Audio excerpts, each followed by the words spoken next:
एक होता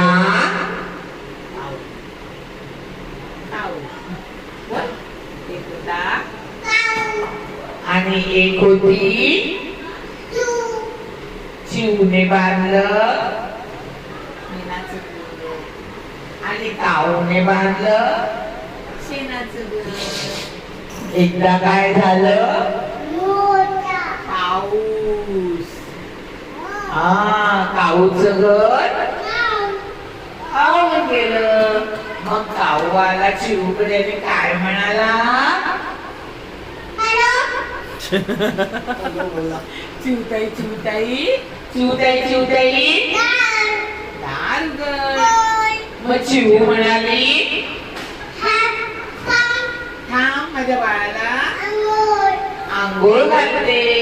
मग काऊ म्हणाला परत चिवताई चिवताई दार उघड. मग चिव काय म्हणे थांब माझ्या बाळाला साबण लावते. साबण लावते.